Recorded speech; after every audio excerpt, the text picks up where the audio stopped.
29 years have passed since 6-year-old JonBenét Ramsey was found dead in the basement of her Boulder, Colorado home. 29 years of theories, speculation, and endless debate about what really happened that Christmas night in 1996. But one man saw something that everyone else missed. Dr. Cyril Wecht, one of the world's most renowned forensic pathologists, analyzed the evidence in the JonBenét Ramsey case and reached a conclusion that shocked the world. This wasn't a kidnapping gone wrong. This wasn't a random intruder. This was something far more disturbing. Something that happened inside the house. Something that involved someone JonBenét knew and trusted. Dr. Wecht spent years studying the autopsy reports, the crime scene photos, the physical evidence, and what he found contradicted the narrative that had been sold to the public for decades. He wrote a book with award-winning journalist Charles Bosworth Jr. titled, "Who Killed JonBenét Ramsey?" And in that book, he laid out a theory that was based not on speculation, but on science, forensic evidence, and decades of experience investigating the most complex murder cases in history. This is the story of what Dr. Cyril Wecht discovered. This is the theory that challenges everything you thought you knew about the JonBenét Ramsey case. And this is the evidence that points to a truth far more disturbing than anyone wanted to believe. Dr. Cyril Wecht was not just any forensic pathologist. He was a legend in his field. He consulted on some of the most famous cases in American history, including the JFK assassination, the death of Elvis Presley, and countless high-profile murder investigations. He served as the coroner of Allegheny County, Pennsylvania, and was considered a genius-level expert in forensic pathology. When Dr. Wecht was brought in to analyze the JonBenét Ramsey case, he approached it the way he approached every case, with scientific rigor, an open mind, and a commitment to following the evidence wherever it led. And what he found was deeply troubling. The injuries to JonBenét's body told a story. The crime scene told a story. The ransom note told a story. And all of those stories pointed in the same direction.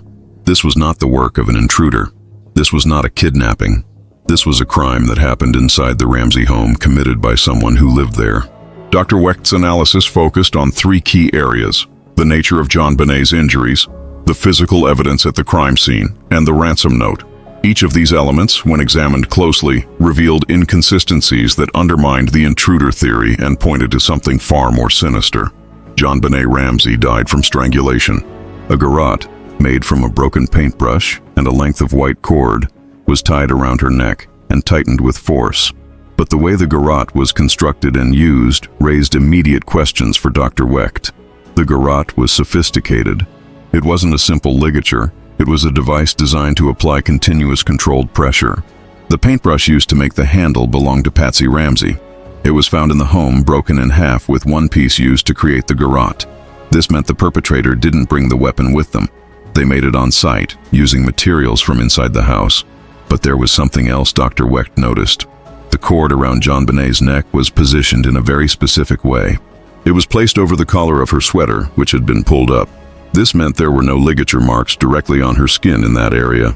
The cord had been carefully positioned to avoid leaving certain types of evidence. Similarly, the cord around her wrists was tied loosely, so loosely that it would never leave marks on her skin. This suggested staging. Someone wanted it to look like JonBenét had been bound, but the bindings were theatrical, not functional. Dr. Wecht also noted the blow to JonBenét's head. She had suffered a massive skull fracture, a traumatic injury that would have rendered her unconscious immediately. But she didn't die from the head injury. She died from strangulation. The medical examiner estimated that JonBenét survived for at least 45 minutes to an hour after the blow to her head before the garrote was applied. This timeline was critical. It meant there was time between the 2 injuries. Time to think, time to react, time to make decisions. And it suggested that the strangulation was not an impulsive act of violence, but a deliberate decision made after the head injury. But perhaps the most disturbing aspect of Dr. Wecht's analysis was his conclusion about evidence of assault. JonBenét had been assaulted on the night she died. But Dr. Wecht's examination of the autopsy report revealed something even more troubling. There was evidence suggesting prior trauma, not just on the night of her death, but potentially in the time leading up to it. The injuries were consistent with contact-based trauma. There was no biological evidence of traditional assault, but there was clear evidence of physical trauma. Trauma that raised serious questions about what had been happening to JonBenét before her death. Dr. Wecht believed that JonBenét had been subjected to ongoing abuse prior to her death, and on the night of December 25, 1996, something went wrong. Dr. Wecht theorized that what happened that night was connected to this pattern of abuse. The garrote, he believed, was not primarily a murder weapon in the traditional sense. It was a tool that was being used in a way that went tragically wrong. The perpetrator, Dr. Wecht believed, had used the garrote to restrict oxygen flow, creating a dangerous situation. But something went wrong. The pressure was applied for too long. The carotid arteries, which run along the sides of the neck and supply blood to the brain, were compressed. JonBenét's heart stopped. Her breathing stopped, and she died. Dr. Wecht did not believe this was premeditated murder in the traditional sense. He believed it was an accidental death that occurred during an abusive act, and he believed the blow to the head came afterward, an attempt to stage the scene and make it look like a violent intruder had attacked her. The ransom note found in the Ramsey home has always been one of the most bizarre pieces of evidence in the case.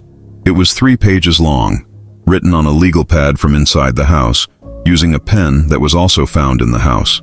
The note demanded $118,000, the exact amount of John Ramsey's recent Christmas bonus. It referenced a small foreign faction and warned the family not to contact police.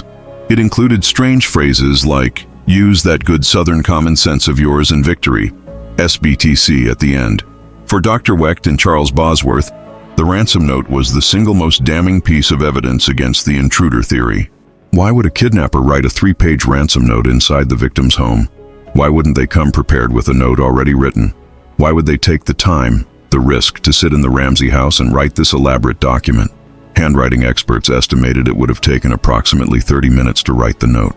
30 minutes of sitting in a house where the family was asleep upstairs, where anyone could have woken up and discovered the intruder. It made no sense, and the content of the note raised even more questions. No real kidnapper asks for $118,000. Kidnappers ask for round numbers, large sums, $1 million, $5 million, but $118,000? That was specific. That was personal. That was the exact amount of John Ramsey's bonus.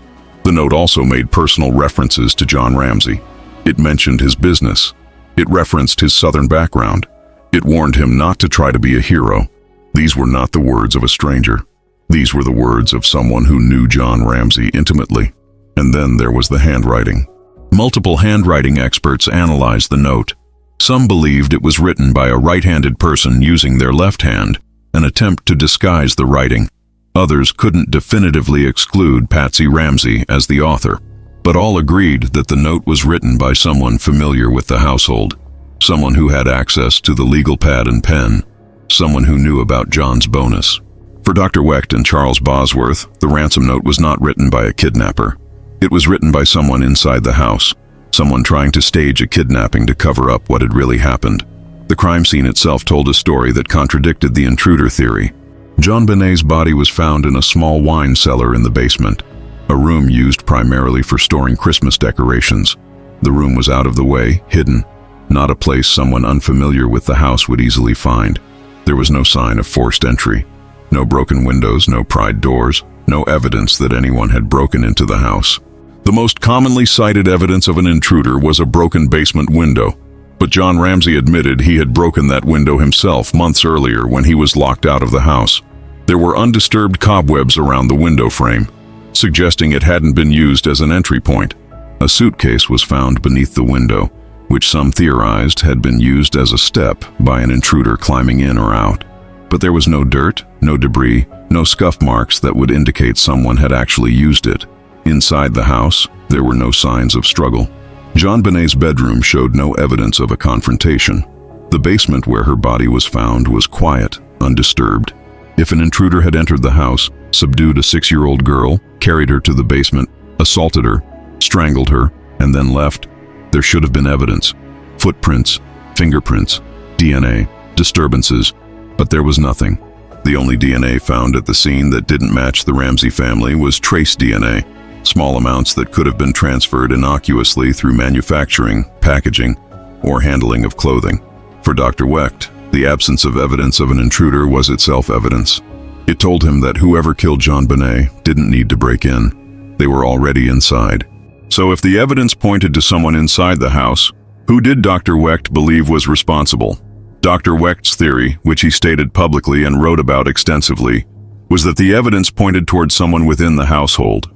He believed that based on the pattern of prior trauma and the nature of JonBenét's death, this was not the work of a stranger.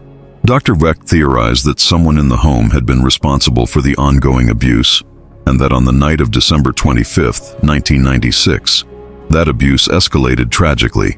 The garrote was used in a way that resulted in JonBenét's death, but Dr. Wecht believed it was accidental rather than intentional murder. It was, in Dr. Wecht's opinion, an accidental death that occurred during an abusive act, which legally still constitutes homicide, but it was a death that happened when something went catastrophically wrong. Dr. Wecht believed that after JonBenet died, someone panicked. They knew they couldn't call 911. They knew they couldn't explain what had happened, so they staged a kidnapping. They struck JonBenet on the head with a blunt object, possibly a flashlight, to create the appearance of a violent attack. They positioned the garrote to make it look like she had been strangled by an intruder. They loosely tied her wrists to suggest she had been bound. And then someone in the household wrote the ransom note, a document designed to point investigators away from the family and toward an imaginary foreign faction. Dr. Wecht also believed there may have been more than one person involved in the cover-up, though he didn't believe multiple people were responsible for JonBenét's death. He theorized that someone else in the household may have discovered what had happened and, in a moment of panic and desperation, helped stage the scene. They may have written the ransom note. They may have helped position the body. They may have made the 911 call as part of the staging. But Dr. Wecht believed the actual events that led to JonBenét's death involved one primary individual. It's important to note that Dr. Wecht's theory is just that, a theory. It is based on his analysis of the forensic evidence, his decades of experience as a pathologist, and his understanding of how crimes like this are committed. But it is not proof. No member of the Ramsey family has ever been charged with any crime. No one has ever been named a suspect by law enforcement, and the family has consistently maintained their innocence. In 2008, the Ramsey family was officially exonerated by then District Attorney Mary Lacy based on DNA evidence that pointed to an unknown male intruder. The DNA found on JonBenét's clothing did not match John, Patsy, or Burke Ramsey, and Lacy concluded it was evidence of an outsider's involvement. But Dr. Wecht and Charles Bosworth were skeptical of this exoneration. They argued that the DNA evidence was inconclusive, that the small amounts detected could have been transferred innocuously, and that it did not outweigh the mountain of other evidence pointing to someone inside the house. They pointed out that DNA from someone who lived in the house would not necessarily be found at the crime scene in a way that would be incriminating. They lived there. Their DNA was everywhere. The absence of specific DNA on the garrote or on JonBenét's clothing doesn't prove they weren't involved. It simply means the DNA wasn't deposited or degraded or was never there in the first place. For Dr. Wecht, the DNA was a red herring. The real evidence was in the autopsy findings, the crime scene staging, and the ransom note. And all of that evidence, he believed, pointed to someone inside the Ramsey home. Charles Bosworth Jr., who co-authored the book with Dr. Wecht, is an award-winning journalist who has covered hundreds of criminal cases over his career. When he was approached by his publisher to work on a book about the JonBenét Ramsey case with Dr. Wecht, he was both honored and daunted. As he put it, he was being asked to write a book on the #1 unsolved murder case in America, working with a world-renowned, genius-level forensic pathologist. It was an opportunity he couldn't pass up. Bosworth brought a journalist's perspective to the project. While Dr. Wecht focused on the medical and forensic evidence, Bosworth analyzed the investigative failures, the media circus, and the cultural impact of the case. Together, they produced a book that was both scientifically rigorous and accessible to a general audience. Bosworth has been vocal about the conclusions they reached. In interviews, he stated that everything they looked at pointed to an inside case. The ransom note made no sense as something written by an intruder. The staging of the crime scene was too elaborate, too personal, and the absence of evidence of a break-in or struggle was damning. Bosworth also addressed the question of behavior and public perception. Some people believe that maintaining a public profile and advocating for justice is evidence of innocence. A guilty person, they argue, would hide, would stay silent, would avoid the spotlight. But Bosworth counters that people respond to accusations in different ways. Some do retreat from public view, but others go on the offensive, maintaining their innocence loudly and publicly, giving interviews and writing books. Human behavior under extreme stress and accusation is not predictable. It simply adds another layer of complexity to an already complex case. One of the most controversial aspects of Dr. Wecht's theory is the idea that the death was accidental, not intentional. Dr. Wecht did not believe someone woke up on Christmas morning planning to harm JonBenét fatally. He believed there was ongoing problematic behavior, and that on that particular night, something went horribly wrong. The use of the garrote in a way that restricted oxygen and blood flow to the brain, while deeply disturbing, pointed to something that went tragically beyond what was intended. There are documented cases in forensic pathology of deaths occurring when pressure is applied to the neck area improperly or for too long, resulting in unintended fatal outcomes. Dr. Wecht believed this is what happened to JonBenét. The garrote was used to restrict blood flow to her brain, but the pressure was maintained for too long. Her heart stopped, and she died. If this theory is correct, it would explain several puzzling aspects of the case. It would explain why the garrote was so sophisticated, so carefully constructed. It wasn't a weapon of sudden rage. It was a tool being used for a specific purpose. It would explain the absence of defensive wounds on JonBenét's body. She may have been already unconscious or semi-conscious, unable to fight back. It would explain the time gap between the head injury and the strangulation. The head injury came after, part of the staging to make it look like a violent intruder had attacked her. And it would explain the ransom note. If someone realized JonBenét was dead, if they knew they couldn't explain what had happened, they would need to create an alternate narrative. A kidnapping, a foreign faction, an intruder, anything to point investigators away from the truth. The Boulder Police Department has maintained that the JonBenét Ramsey case is still an open investigation. They've stated publicly that it remains a top priority, and that they're using new DNA technology to try to solve it. But Dr. Wecht and Charles Bosworth were skeptical of this approach. They argued that the focus on DNA is a distraction, a way for law enforcement to avoid confronting the evidence that points to someone inside the Ramsey home. Bosworth pointed out that the ransom note alone should have been enough to narrow the suspect pool. It was written inside the house, using materials from the house by someone familiar with the family.